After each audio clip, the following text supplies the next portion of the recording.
O'lim bilan o'ynashayotgan otaning boshi ustida turib, qilgan kichkina yordami uchun xizmat haqqi talab qilish uchun odamda yurak emas, naqd pul sanaydigan apparat bo'lish kerak.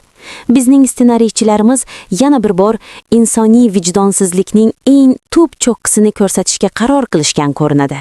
Bir tomonda jon talashayotgan ota, ikkinchi tomonda esa uning cho'ntagini kavlayotgan aziz farzandlar va ularning ochko'z do'stlari. Serialimizning bu qismida mantiq va insofni qidirib ovora bo'lmang, chunki ular allaqachon afshor hududlarga qochib ketgan. Og'ir xastalik bilan kurashayotgan otaning ahvoli hammamizni o'ylantirib qo'ydi.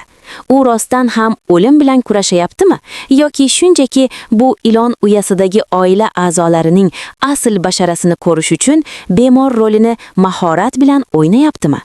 Nega bizning seriallardagi otalar faqat yiqilib kasalxonaga tushganidagina hamma birdaniga mehribon bo'lib qoladi? Ayniqsa, Maftunaning bu yerda paydo bo'lishi haqiqiy g'iybat mavzusi. Kechagina hamma uni dushman deb bilgandi. Bugun esa u otaning yagona najotkoriga, unga yashash uchun kuch beradigan farishtaga aylanib bo'libdi. Maftuna rostdan ham otaning sog'lig'iga qayg'uryaptimi yoki u shunchaki vasiyatnoma yoziladigan paytda eng oldingi qatorda turish uchun strategik yurish qilyaptimi?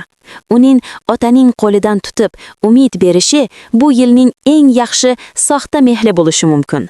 Lekin haqiqiy tomosha Noima va uning oliyjanob yigibining ishtirokida boshlandi. Bu yigitning vijdoni shunchalik pastki, u qilgan ozgina yordami evaziga Noimadan pul talab qilish darajasiga bordi. Nahotki sevgi va insoniylik endi soatbay to'lanadigan xizmatga aylanib qolgan bo'lsa, Noima esa o'zining isyonkor fe'l-atvori bilan kattalarning qarorlariga qarshi chiqishda davom etmoqda. Yoshlar va kattalar o'rtasidagi bu urush endi shunchaki oilaviy kelishmovchilik emas, balki haqiqiy nafrat maydoniga aylandi. Har bir so'z, har bir nigohda yashirin og'riq va eski jarohatlar ko'rinib turibdi. Ota sog'ayib ketsa, bu xoinliklarni kechiradimi yoki uning so'nggi bor beradigan darsi barchani yakson qiladimi? Maftunaning otaga berayotgan bu g'alati kuchi aslida uni qutqarish uchunmi yoki u hammani o'z tuzog'iga tushirish uchun tayyorlangan so'nggi va eng xavfli o'yinning bir qismimi?